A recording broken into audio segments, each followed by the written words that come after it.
Welcome back to my channel. Today we got some crazy news. The stock market is really moving.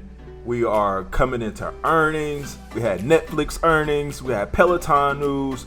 We got Palantir. Guys, what do you think I should do? I'm thinking about selling my Palantir share. And then we have earnings next week. We have a lot to cover in this video, guys, so stay tuned. If you are new, make sure you like this video, subscribe, and stay tuned. So to get us started, we got Peloton news. Peloton is halting production of its bikes and treadmills as demand wanes. I mean, who didn't know that this was going to come? With everything going on, even though we have new variants coming out and all this stuff like that, people are still going to gyms. They're not really using their Pelotons. They're tired of sitting in the house, everything. And then with everybody being vaccinated, I mean, who did not see this coming? As you know, I didn't think, honestly, Peloton would even last this long, being up in the hundreds. Now we're really starting to see some downside with Peloton. I honestly see Peloton as like a GoPro type of company, you know, in the $5-6 range. There's not gonna be a lot of people riding Pelotons anymore. People gonna be at the gyms, you know. And then honestly, like, no matter what Peloton do to come out, whether there's new workouts, if they bring in new instructors, or if they, you know, do some software updates or do anything new fancy to their bikes, they're only going to have a small community of people who like working out at home, and then who also have the luxury to purchase one of these expensive bikes or treadmills and enjoy using it at home. A lot of times the joy of going to the gym is actually driving to the gym, being around other people, showing off your new gear, stuff that you bought. You know, it's more into it, you know, than to just work out at home. So definitely see this coming with Peloton. Sucks for anybody who's long Peloton. I mean, you kind of seen the writing on the walls here. This was kind of like a pump. You know, if we look at the stock here. Right, so if we look at Peloton here, I mean, this stock was trading at highs of, what, 150? Highs of 176 in the beginning of 2021, and that's when we started to see it going down. When the earnings start hitting, gyms start opening, people are starting to get a little bit more comfortable with the Rona. I mean, and then this stock just plummeted, and today is plummeting some more. I can see this hanging around here, and then eventually going around $16, under $10, just kind of holding from there. And we got Netflix shares falls 19% on slowing subscriber growth. I mean, who hasn't already have a Netflix account by now? I mean, I think everybody has a Netflix account. If they're not, they're sharing it with somebody. Netflix reported fourth quarter earnings after the bell today. The streamer beat both on top and bottom lines, but shares plunged in after hours trading on slowing subscriber growth. Company said first quarter of 22 it expects to add 2.5 million subscribers compared to 3.98 it added in Q1 2021. Netflix reported fourth quarter earnings after the bell on Thursday. The streamer beat on both top and bottom lines, but shares plunged more than 19% after hours trading to the lowest level since June 2020 on slowing subscriber growth. Here are the key numbers. Earnings per share 1.3 versus 82 cents expected in a survey of analysts. Revenue 7.7 billion versus 7.10 expected. Net subscriber additions 8.28 million versus 8.19 million expected.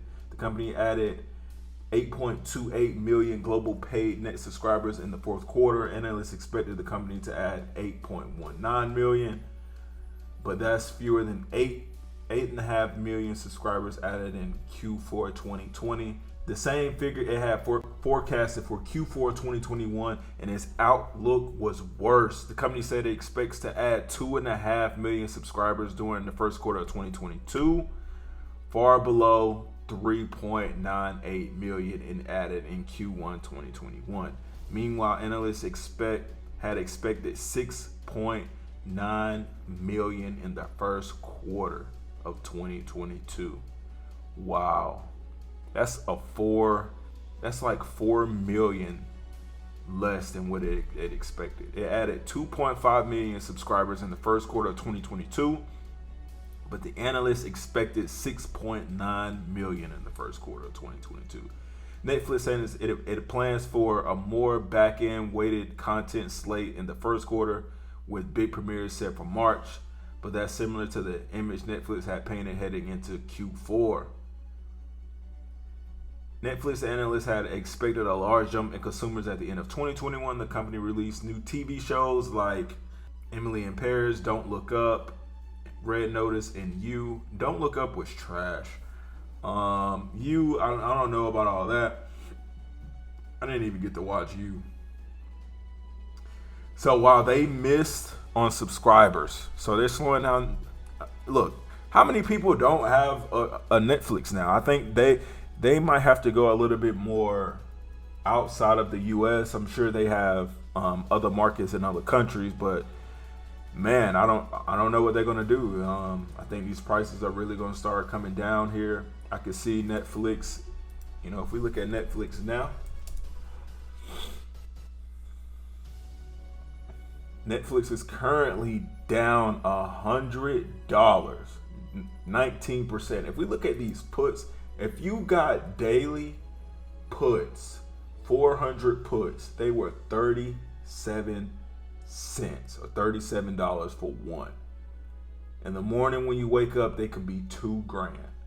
Good God Almighty, man! I thought about it too. They were so tempting. I was like, man, do I really want to clap some more on my account if it doesn't fall enough? But man, I should have taken them puts. Man, I should have taken them puts. And now let's talk about the SPY. So if we pull up the SPY chart right now, SPY, SPY. If we pull up the SPY chart, we are hitting some critical levels. We have definitely broken some critical levels. If we scroll back here, we haven't tested the 100-day in quite some time. And every time we tested it, if we scroll in here, the first time we tested it, this was September 2020. We had tested it, bounced off of it. We tested it again, broke below it, closed below it, and bounced again. Right? This was October 2020. Oh, I remember these times. Here. And then we bounced, we continued, and then in February, we tested the 50, bounced, and we tested the 50 again, and we bounced, and then we bounced, and now we are here, and we bounced here, we bounced. This is a head and shoulder pattern. This is a shoulder, this is a head. Scroll in, this is a head, this is a shoulder. We tested the 100-day at 456. We have broken 456.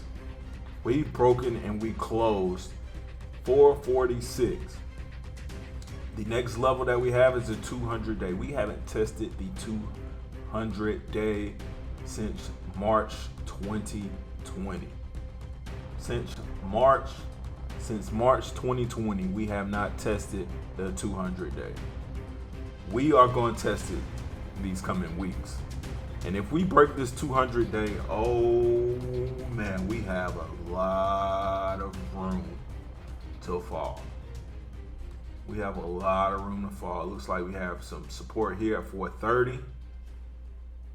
And then if we look at the week, if we look at the weekly chart here, 430 definitely looks like some support. That's why I have my put. 430 definitely looks like some support. We have broken the 30-day moving average that I have here. We have broken and we closed below it. That was at 451. We have 446. The next support's 433.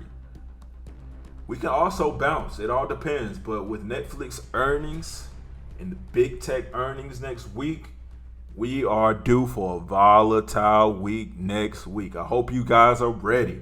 I hope you guys have your plays together. You picking the stocks that you want to short, baby, because volatility is here.